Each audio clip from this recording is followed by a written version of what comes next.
So, how many of you grew up in the cardio section of the gym? Okay. So we're going to take you today, cardio, very important, okay? But we're also going to teach you today and formulate a plan for you to become a menopausal muscle mommy. Is that okay? Yes? Okay. So very quickly, just to why you should listen to me. Doctor of chiropractic, as Dr. Wright mentioned, 19 years in clinical practice. My focus, of course, for the 19 years of my clinical tenure was on neuromusculoskeletal optimization and biomechanics, specifically female biomechanics. We are distinct. We are not smaller archetypes of men with pesky hormones. We actually have different pelvic basins, Q angles. We move differently. I have a book on menstrual cycle literacy, essentially how to time your nutrition and your fitness and your sleep and your recovery with your menstrual cycle if you are someone who is still cycling. I'm currently writing my next book on perimenopause and that journey.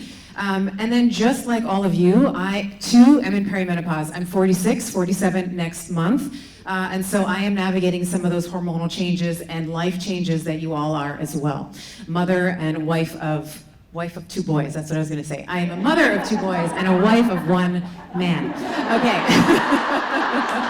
All right, so let's start with the obvious. All right, how good is this slide? All right, we are not small men with more hormones. We are physiologically, psychologically distinct from beautiful men. We love men. And we are, in some of the ways that we are more distinct, certainly our hormones are one of the more obvious ways. And I don't have time in today's talk to go through all of the ways, but we have our organs, like some of our organs behave differently under the influence of like GLP-1, all these different things. So men and women hormonally distinct, and even for a woman over the arc of her life, right? So we think about pre-menstrual, there's a certain hormonal environment, then she enters into her reproductive years and we're trying to get our periods to like work in the way that we want them to. And then maybe we're pregnant, postpartum, and then perimenopause and menopause. A very unique arc of hormones and concentrations thereof over the lifespan of a woman. And so my strong philosophy for any doctor, and you've seen a lot of the doctors up here today. If I wanted to change, where do I point? Oh, there we go. Okay. I point to the monitor. To the monitor. Okay, that should, I promise I've spoken on stages before. Okay, so one of the things that I strongly believe in as a doctor in clinical practice, that any good doctor worth her salt will be able to predict your future for you, so that when you get there, you don't misinterpret your experience. How many of you thought that you were going batshit crazy, right? Because nobody told you that some of these things were gonna happen. And you've already heard from some of the brilliant doctors, Dr. Kelly Casperson and Mary Claire Haver, and others who have been telling you what is going to happen and how to get your ducks in a row. So very quickly, let's go over some of the things that can change in perimenopause and menopause. To find the monitor. Where's the monitor? It's the green one. Oh, that's why. Okay, all right. I swear, we do things differently in Canada. The button's always on the bottom. All right, so the first thing for women is body composition changes, okay? The phenotype of fat changes in perimenopause. So we move from subcutaneous fat, which is fat that just lies underneath the skin, okay, to something called visceral fat. So visceral, and there's a lot of reasons why this happens. So there's around a decline, in a declining estrogen environment, but it's the visceral fat that we're very concerned about. This is the stuff that kills us. All right, this is the fatty depositions on our organs through the viscera. So how many of you have heard of non-alcoholic fatty liver disease? Okay, that's what's happening. It's not from alcohol, but we are now depositing fat on the liver, and now the liver is spilling out into the body more cholesterol, more triglycerides, more LDL, like more lipoproteins, which makes us certainly more inflamed. Systemic inflammation that now can lead the groundwork for cardiovascular disease, cerebrovascular disease, and some of the metabolic diseases like Alzheimer's and type 2 diabetes. So this is one of the first things. A lot of women will complain of like losing their waist, right? So like there's this thickening or this ectopic fat distribution through the midline. That's the first thing that happens. Obviously, the second thing that happens is we see this declining in our sex hormones. Progesterone's first, followed afterwards by estrogen and testosterone in perimenopause and the eventuality of menopause. And then I would be remiss if I didn't mention sleep. How many women you turned like 42 and you're like, all of a sudden, sleep's not happening? Yeah. This is maybe one of the most common clinical complaints that I hear from women. And it's two-part. It's either the initiation of sleep, so it's getting to sleep, like your mind is racing, the to-do list from today, the to-do list from tomorrow, and oh my God, my kid, and my career, and all that stuff that prevents you from falling asleep. And then the other half of that is the maintaining of sleep. So that witching hour between 2 and 4 in the morning. How many of y'all know what I'm talking about? Yeah. Okay.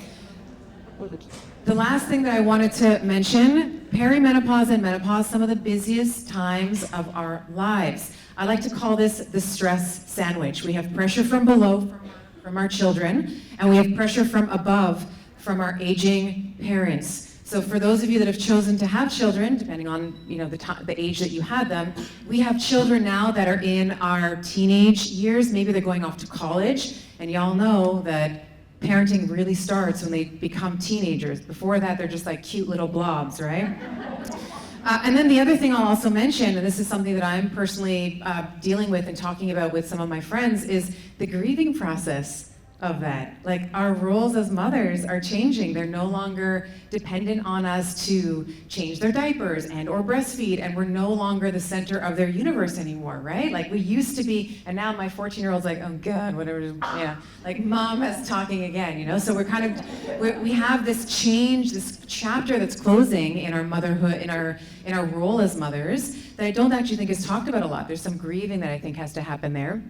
And on the top end of that, we have parents or caregivers, the people who raised us, are now falling ill, and we're taking, females, natural caregivers, natural nurturers, we're taking them to their doctor's appointment, we're managing their medications, and maybe we're also managing end of life and dealing with their mortality and our own questions about our mortality. I never thought about dying when I was 20. Now I'm thinking about what life, what mark do I want to leave? So these are some of the things that happen for women in perimenopause. And what can happen, of course, is a lot of bioindividuality. Even in this room, like we kind of all basically have the same parts, right? But we have different genetic makeup, we have different ethnicities, different lived experiences. But what happens for most women in peri or in menopause is that we have either a crisis of inflammation, which Dr. Vonda was just talking about, so the systemic chronic inflammation, a crisis of energy, or a lack of mechanical machinery, AKA muscle, that is now, we don't have the capacity with the mitochondria to produce the energy that we require to keep up with our activities of daily life. So we're gonna talk about muscle today. I love alliteration, so I love things that rhyme, and I love things that start with the same letter. So if you are taking notes, or if you're thinking about taking notes, the 3 M's of muscle is the following. The first M that muscle gives us is mobility. Muscle gives us mobility. We don't think about that too much in our 40s and 50s. We're still wearing the heels. We're still able to do whatever. But if you have the privilege and honor of living to 60 or 65 or 70, and you fall, if you live on the East Coast, as I do, with all 4 seasons, and sometimes there's black ice, and you slip and fall.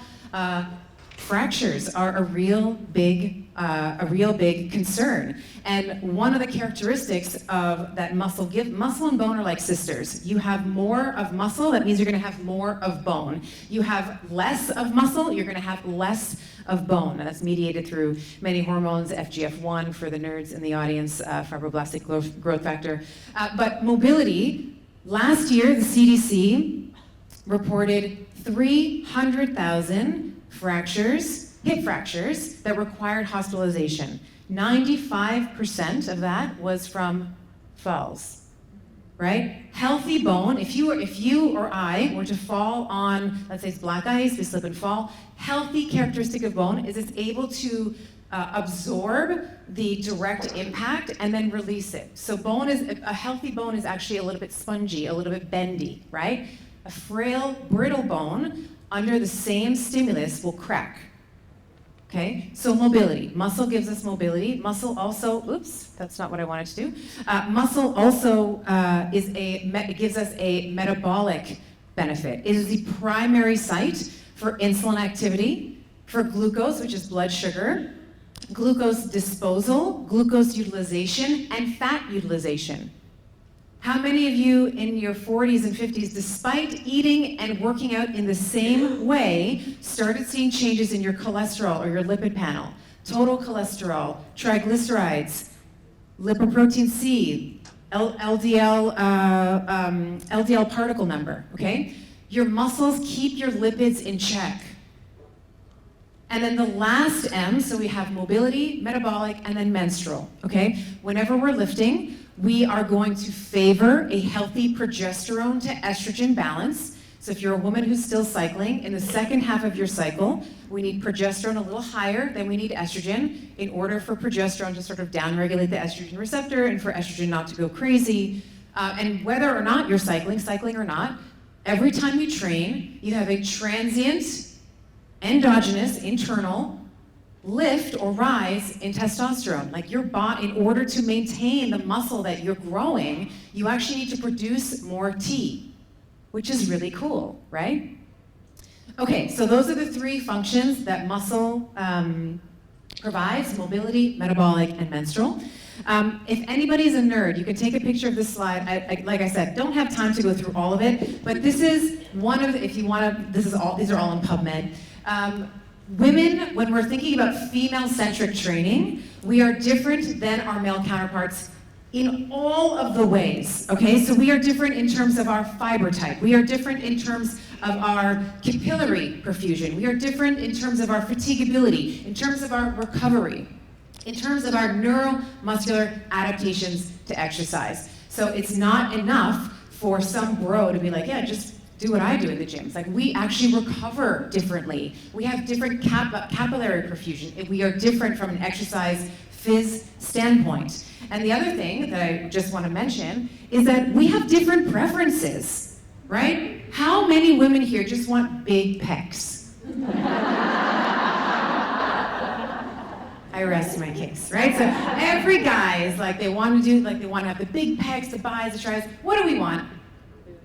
We want glutes, we want big juicy glutes, and we want big glute-sized delts to match them, right? So if you were to look at, if you sort of ask women their sex differences, it would look something like, in terms of order of preference, glutes, hammies, quads, maybe core, delts, and then you get to the biceps and the triceps and all the things that guys want. So when we're thinking about female-centric training, physiologically we're different, and then psychologically we're different as well. So let's, the other thing I'll just mention quickly, the way that we build muscle, this is the only thing that's sex agnostic. We don't care, male or female. The principles of muscle hypertrophy are the same, okay? So it's progressive overload, it's manipulating volume, load, time under tension, it's a selection of compound movements versus isolated movements. So all of that is the same, but the order of exercises and the frequency with which we're training them is different. So let's get into the glutes. I like big butts, and I cannot lie. Okay, so glutes are very important. Anytime I had a patient coming into my practice that said they had low back pain, they had knee pain, they had ankle pain, foot pain, thoracic pain, which is mid-back, or cervical, which is the neck, I would check the integrity of their glutes. Your glutes literally connect your upper body to your lower body and your core via the sacrum and the pelvis.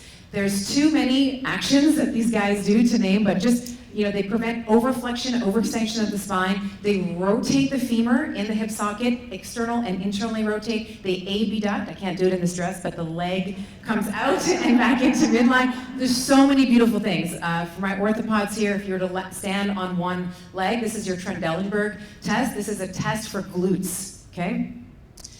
The thing with glutes, in terms of when we're thinking about how to train them, we want to think about the fiber type composition of them. So they're about 70% slow twitch. Have you heard of this term? Slow twitch fibers, fast twitch fibers? Okay, Slow twitch basically means like if you and I were to go for a coffee around the corner and just sort of walk Lake Nona, it would take a long time for me to fatigue those fibers, right? They use they use fat primarily as their primary fuel source. It takes a long time for them to fatigue. So 70% of the glutes are made of these slow twitch fibers. The other 30% is fast twitch. So the way that we build a big, beautiful butt is we have lots of time under tension. So you have to have volume, you have to do enough exercises. And then the other thing is that you need to have burst movements. So that's weightlifting. Kristen's gonna come on and talk about recovery, but we're also, she's also a really big sprinter. We were in the gym this morning. I don't know if she's in the room. Oh, there she is, yeah. She was doing some amazing box jumps. So any type of explosive activity, and if you think about weight training, this is also an explosive activity as well. If you are getting all the way down into a squat, your glutes are lengthened and they're in a very weak position here. You have to have enough neuromuscular integrity to fire enough of the glute muscle to get you back up. Okay? Time under tension and explosive movements. This is how we grow the glutes. If you are Portuguese or if you're Brazilian, I know I'm part Portuguese, so I have family in Brazil. Some of them are training 4 times a week. I mean, they love their butts, right? But some of them are training like 4 times a week. You don't need to do that. You can get amazing results at twice a week. If you're a beginner, maybe you're doing a full body and making sure that you're including some glute training. But a minimum of 2 times a week is how we're going to see some muscle hypertrophy. And then the more advanced lifter you are, the more often you'll train them. Question for you. When you squat, just show of hands, how many of you feel your quads, the front of your thigh, more than your butt? Okay, this is a good crowd. Okay. So often in practice, I would have people saying to me, I only feel my quads. Like I only feel like the front of my thighs. If that is you, I have a couple of pro tips for you. The first is take your shoes off. Okay? Most gyms are fine with that. Don't take your socks off. Someone might come up to you that. But keep your socks on. Most often, we need the full force coming through our feet. If you're wearing trainers, often trainers will artificially supinate, like they'll artificially sort of roll the foot out. We actually need to collapse the arch a little bit when we're coming down, and specifically for females, a little bit of female biomechanics, because we have a bigger Q angle, which is just the angle between the hip and the knee. We're kind of more knock-kneed, let's say, than our male counterparts are. When you're coming down on the squat, if you're not feeling your butt, kind of bring your knees together a little bit. Not all the way, they don't need to touch, but just a little bit of an approximation to fire up those glutes, okay? So, Jenny Valgum, we're bringing the knees together, and then get on your feet. Okay, upper part of the hourglass is the upper body. Women often forget about the upper. We're so concerned with glutes, we never train our upper body. So if you look at this, I love this picture because you can sort of see her waist and you can see the flaring of her latissimus dorsi muscles. I like to call these our angel wings. If you look at the fiber orientation of lats, they kind of have like a 45, depending on the individual, to a 60-degree slant. So anytime that you're doing any type of pull where the elbow is sort of sweeping past the waist, you're going to be activating them. And then of course we see her delts. You can see the front delt, you can see the lat, and you can see the lat, and then you can also see the posterior delt as well. Same recommendation here for the upper body that I have for the lower body, twice a week. At minimum of twice a week. So the more advanced lifter you are, you can start playing with splits. But if you're someone who's just new to this weightlifting journey, 2 times a week, full body, upper, lower, you're going to get phenomenal results with that. As you become more of an advanced lifter, you can start pulling things. You can start doing a leg day, maybe an upper body day, lower body day, upper body day, and that kind of split. And then just for illustrative purposes here, not that I agree with the nutrition principles of bodybuilding because these girls are dehydrated and underfed, but you can really see, and I used to actually compete. I was a figure competitor way back before I had children. But you can see across all classes, bikini, wellness, and figure, huge focus on the glutes and the shoulders. You can see the caps on each of their shoulders. You can see the glutes. All these girls need a cheeseburger, but that's beside the point, okay? But just in terms of what we're talking about, when we're talking about developing an hourglass figure, we want to be thinking about the glutes, and we want to be thinking about the upper body as well. Okay, so when we're thinking, and then just shoot through this one real quick, we want to be thinking about 70 to 90% of the activity that we're doing when we're training upper body, especially with our delts. We want it to be through this plane, out to the side and back in. This is called the coronal plane for my nerds in the audience, or just abduction of the arm. We don't really do this in everyday life. When do we do this? Maybe when we're hailing a taxi? No, we don't even do that. Not really, right? Even, like, for most of us, we go downstairs, make a cup of coffee, and then we check our emails on our phone, and we sit at our arms are always here, glued at the side. So you want to be thinking about all the movement where your arm is coming up and down through that coronal plane. Because what else happens in perimenopause? What brilliant orthopedic surgeon who may or may not be hosting an event this weekend talks about what happens in perimenopause with the shoulder?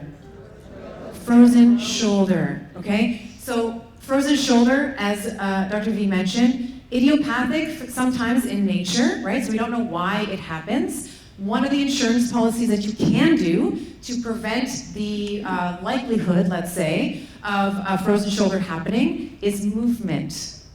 When you don't, it's like use it or lose it. You have to work through this range of motion to have the muscular integrity that surrounds the capsule to prevent some of the capsular adhesions that happen, okay? I'm not saying that you'll never get it, so don't, if you get frozen shoulder and you're doing the lateral delt, don't write me and say you lied, but I'm saying that if you can really attenuate your risk, you can really claw back your risk with a lot of movement. Okay, so let's talk about the menopausal muscle mommy roadmap. We've kind of been talking a little bit about it. Again, I like letters, I like things that all start with the same letter. The first is your labs. So if you are new to building muscle, the first thing that I want you to do is go to your functional medicine doctor, go to a doctor that you love, know, and trust, and you're gonna ask them for labs. Specifically, you're gonna ask them for a full lipid panel, right? So we're gonna get total cholesterol, LDL-C, triglycerides, LDL-P. They may charge you extra one for that, but it's worth it, ApoB. You're gonna also look at your metabolic hormones, fasting glucose, fasting insulin, HbA1c. That's the first thing. You're gonna get your labs, you can get a baseline, okay? Second thing you're gonna do is you're gonna lift. You're just gonna start lifting. We've been talking a little bit about a template for how you can do that today. Lower body, upper body, you can do them together. You can split them out into parts. We wanna think about playing around with compound movements or multi-joint movements, like a squat, very technical, lots of joints working there. Or you can get on machines, which are also gonna help with isolating the muscles that you're after. And then the last piece to this, which I think we're going to talk a little bit more about now, is levers, right? So we got labs, lifting, and then levers. Levers like HRT. If you're in an estrogen deficient environment, I'm a big fan of you seeking at least having the conversation, as MC was saying, having the conversation to see if you're eligible for it. And then the other thing I'll say as well is, this is something that me and my husband talk about, and I haven't really talked about this publicly, but I'll share with you today, this idea of offensive joy, okay? And I don't mean like an insulting form of joy. When we think about sports teams, we have offense, we have defense. Offense is always moving forward. They're trying to score the whatever ball in whatever net. That's how I want us to think about joy and laughter and things that delight us, right? Perimenopause and menopause for many of us are a second spring. We spent decades serving other people, our children, maybe our husband, maybe a boss. It's time for us to really reflect on what matters for us. And so one of the levers that I think about a lot is who am I? What are the things that I stand for? What are the things that I stand against? What kind of mark do I want to, what are the things that are important to me and the mark that I want to leave on this world? Okay, so just to get you started on your journey, if you don't already have a functional medicine doctor or labs, please just find me on Instagram. This is just my gift to you for listening to me and messing up this prompter. Dr. Stephanie Estima on Instagram. Just DM me the word labs. I will send you a full lab guide with perimenopausal and menopausal values, not just normal, because we know that normal and common, sometimes they're conflated, but optimized levels. And I have my Betty bot, and she's ready to send you the lab guide. I just want to take a moment and thank you all so very much for listening. If you have any questions, I'll be around for the rest of the day. Dr. Vonda, thank you so much for inviting me here and being part of the Menopause. I am truly honored. Thank you so much.